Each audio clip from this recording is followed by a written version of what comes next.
उदयपुर अंजुमन चुनाव में सदर सेक्रेटरी सहित बाकी सभी पदों के लिए जो फॉर्म इशू करवाने की आज आखिरी तारीख थी और 20-21 को ये फॉर्म सारे के सारे जिन्होंने भी इशू करवाएं वो सभी जमा करेंगे सभी पदों के लिए। 21 जून को दोपहर 1 बजे तक फॉर्म के लिए सारे जांचे जाएंगे और उसके बाद में सभी फॉर्म ये चेक किए जाएंगे। 23 को 12 बजे तक फॉर्म वापस लेने का वक्त है और 23 तारीख को ही उम्मीदवार जो भी होंगे जिन जिन पोस्ट के उनकी आखिरी लिस्ट जारी कर दी जाएगी दोपहर 1 बजे तक। और आज जो था वो फॉर्म लेने की आखिरी तारीख थी और ऐसे में मुखर्जी चौक के अंदर अंजुमन ऑफिस में अच्छी खासी भीड़ देखने को मिली। काफ़ी जो उम्मीदवार थे वो चुनाव में जो भाग लेने का उनका काफ़ी अच्छा खासा जज्बा भी दिखा और इस बार ऐसा लग रहा है कि कुछ कई ज़हीन लोग अंजुमन की कार्यकारिणी के अंदर दिखेंगे। चुनाव अधिकारी जो अमजद खान है उन्होंने बताया कि आज तक की जो चुनावी प्रक्रिया है वो काफ़ी अच्छे एक पॉजिटिव माहौल के अंदर पूरी हुई है और जितने भी चुनाव लड़ने वाले प्रत्याशी थे उन्होंने जो तय फीस थी वो जमा करवा के फॉर्म इशू करवा लिए हैं। किस किस पद पर कितने उम्मीदवार हैं ये जो फॉर्म उन्होंने लिए हैं तो ये खुद चुनाव अधिकारी जो अमजद खान हैं उन्हीं से हम जान लेते हैं। अमजद साहब, आज ये अंजुमन के चुनाव में जो जितने भी फॉर्म इशू हुए उस कितने इशू हुए और क्या रहा आज का? सर, अंजुमन चुनाव में सदर के पद पर 5 फॉर्म इशू है, सेक्रेटरी पे 4, नायब सदर पर 3, जोन सेक्रेटरी पर 3 और काबीना मेंबर पर करीब 20 फॉर्म है। और ये इन सबके जमा कराने की तारीख? इन फॉर्म को जमा कराने की तारीख है 20 तारीख और 21 तारीख और 23 तारीख तक फॉर्म वापस लेने की डेट है और 23 तारीख को ही सुबह 1 बजे तक हम दिन में फाइनल लिस्ट जारी करेंगे और 29 तारीख को चुनाव की डेट होगी। ये चुनाव कहाँ होने जा रहे हैं? मतलब अलीपुरा। और जो जितने भी मेंबर जो चुन के आए हैं वो उनकी कितनी टोटल संख्या कितनी है? टोटल आए हैं 302 संख्या। ठीक है, इनके सारे चुनाव के परिणाम वगैरह कब? सब ये 29 तारीख को शाम को 5-6 बजे तक। ठीक है, तो कुल मिला के सदर के 5 प्रत्याशियों ने फॉर्म इशू करवाए हैं। सेक्रेटरी पद के लिए 4, नायब सदर के लिए 3 उम्मीदवारों ने फॉर्म इशू करवाए और जॉइंट सेक्रेटरी पद के लिए 3 और एग्जीक्यूटिव मेंबर जो कि 11 होते हैं उसके लिए 20 फॉर्म इशू हुए हैं। इस बार वैसे जो युवा है, खास करके जो मुस्लिम युवा है पढ़े लिखे, काफ़ी वो भी बदलाव चाहते हैं, वो भी काफ़ी सक्रिय हैं इस चुनाव को लेके। उदयपुर के जो मुस्लिम समाज के ज़्यादातर लोग जिनका हमारे पास में कॉल आ रहे हैं, लगातार आ रहे हैं, जिनके कमेंट भी आ रहे हैं, वो सच में इस बार चाहते हैं कि सिर्फ सदर ही नहीं बल्कि पूरी काबीना अंजुमन की एक ऐसी हो जो सच में तालीम के क्षेत्र में मुस्लिमों के विकास के लिए और उनकी जहनी विकास के लिए सिर्फ सोचे नहीं, काम करे।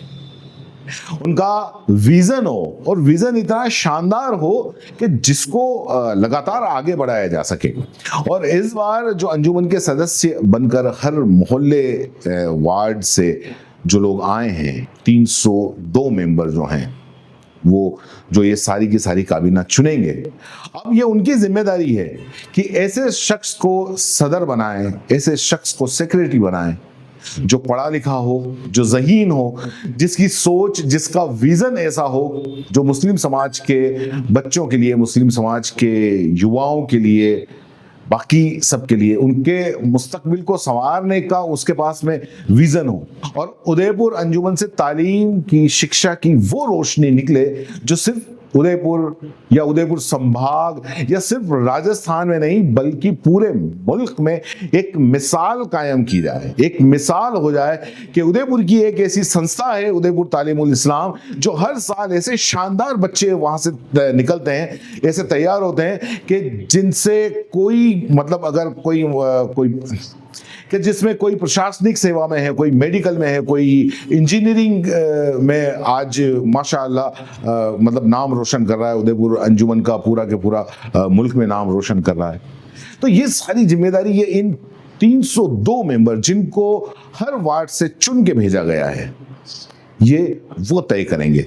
और चाहे वो किसी के भी सपोर्टर रहे हों, पर्सनली वो किसी के भी सपोर्टर हो सकते हैं, लेकिन जब वो वोट डालने जाएं तो वो ये जरूर सोचें और ये सोचना उनको चाहिए कि क्या वो जिसको वोट दे रहे हैं वो इस काबिल है कि मुस्लिम समाज को तालीम, विकास की बुलंदियों तक पहुंचाने की सलाहियत उसमें है या नहीं। वो कितना ज़हीन, कितना पढ़ा लिखा है। देखिए, मैं आपको फिर से एक बार कहना चाहता हूं कि कौम की तरक्की थानों से लोगों को छुड़वाने या ज्ञापन की राजनीति करने या धरने प्रदर्शन से किसी भी सूरत में नहीं होगी। सिर्फ और सिर्फ एक ही रास्ता है जो आज से 125 साल पहले हमारे बुजुर्ग कहकर गए थे, और वो तालीम और शिक्षा, एजुकेशन, जो इस अंजुमन के संविधान का पहला लफ्ज है। और आपको बता दूं, एक काफी मशहूर रिवायत है जो मैंने कई बड़े बड़े मौलानाओं से सुनी है कि आप नबी करीम सल्लल्लाहु अलैहि वसल्लम पर जो पहली वही यानी कि जो अल्लाह की तरफ से सीधे जो मैसेज आया, जो नाजिल हुई, उसका पहला शब्द, पहला लफ्ज था इकरा। और इकरा का मतलब होता है पढ़ना। और आज हम तालीम में, चाहे मतलब कोई भी तालीम हो, दीनी हो, दुनियावी हो, हम कहाँ खड़े हैं, कहाँ हैं, किस पोजीशन पे हैं, कहने की मुझे ज़रूरत नहीं है, बताने की ज़रूरत नहीं है, आप खुद जानते हो। ये 302 जो मेंबर हैं अंजुमन के, ये उस सदर, उस सेक्रेटरी, उन एग्जीक्यूटिव मेंबर का चुनाव करेंगे। और इन्हें ये सोचना होगा कि जिनका वो चुनाव कर रहे हैं वो इस काबिल हैं या नहीं हैं। ऐसे का चुनाव करें जिसका कोई आपराधिक या भ्रष्टाचारिक कोई इतिहास ना हो,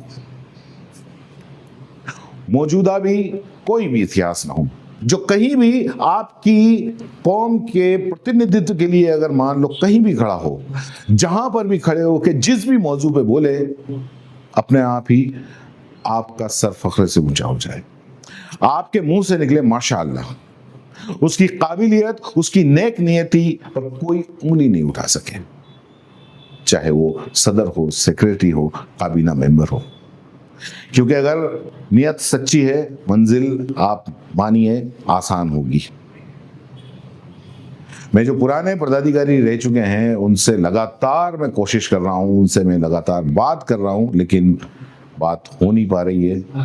अभी कल शराफत साहब आए थे और जो कि 9 साल तक अंजुमन के सदर रहे हैं, उनसे काफ़ी देर तक काफ़ी अच्छी, काफ़ी पॉजिटिव माहौल के अंदर बात हुई। उनका पूरा पॉडकास्ट जो इंटरव्यू हुए वो इसी चैनल पे आपको आज ही शाया हो जाएगा, आपको मिल जाएगा। बाकी मैं लगातार कोशिश कर रहा हूँ, मैं कोशिश करूँगा कि जो बाकी के जो पदाधिकारी जो यहाँ पे काम करके गए हैं अंजुमन में, वो लगातार अपने अनुभव यहाँ आके रखें, बताएं लोगों को। और चाहे तो मुझे कहीं भी बुला लें, मैं फ्री हूँ। आप ये सोचिए इस काम के लिए 24 घंटे आप जब कॉल करेंगे मैं आ जाऊँगा। लेकिन कौम की तरक्की के लिए आप आएं, बताएं, आप एक विजन दे सकते हैं क्योंकि आपने काम किया है, आप एक उसको दिशा दे सकते हैं। और जिन भी सदर और सेक्रेटरी के पदों के लिए जिन्होंने फॉर्म भरे हैं अभी, और जो फाइनलिस्ट जो नाम होंगे, उन फाइनल उम्मीदवार जो भी होंगे, हम उनसे भी बात करेंगे, उनसे भी जानेंगे कि वो किस सोच के साथ में ये जिम्मेदारी लेने को तैयार हैं, उनका विजन क्या है, उनका क्या प्लान है। क्योंकि चुने जाने के बाद में हम फिर नहीं सुनेंगे कि कोई आगे नहीं बढ़ने देता है, कोई फंड नहीं है, कोई सुनता नहीं है, सरकार हमारी नहीं है, ऐसे कोई बहाने नहीं चलेंगे।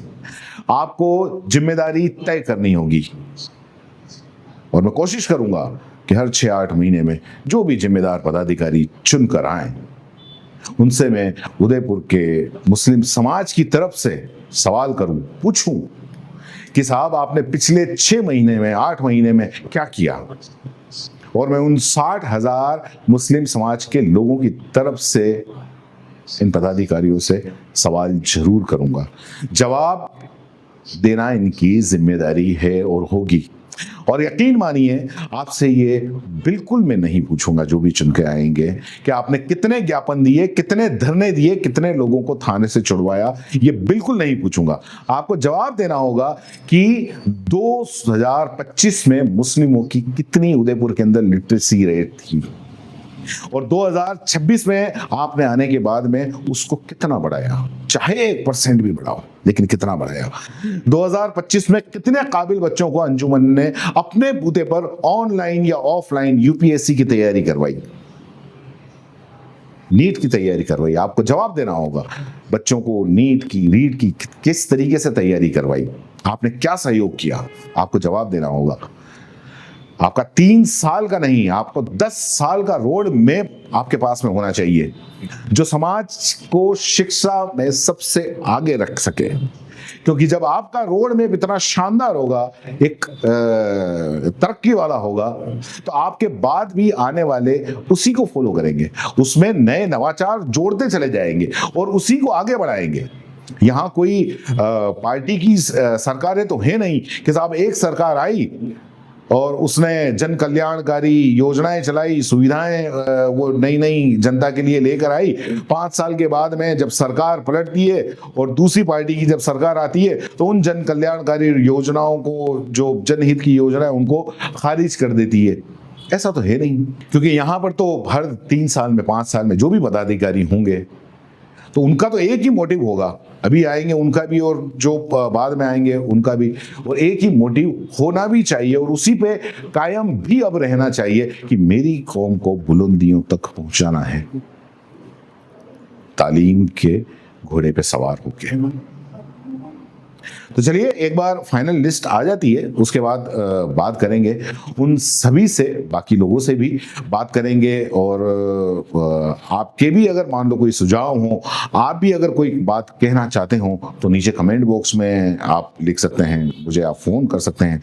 उन सभी जो सुझाव हैं और जो भी आपके जो कमेंट होंगे, अच्छे कमेंट होंगे, उनको मैं ज़रूर अपनी अगली खबर के अंदर कोट करूँगा। शुक्रिया।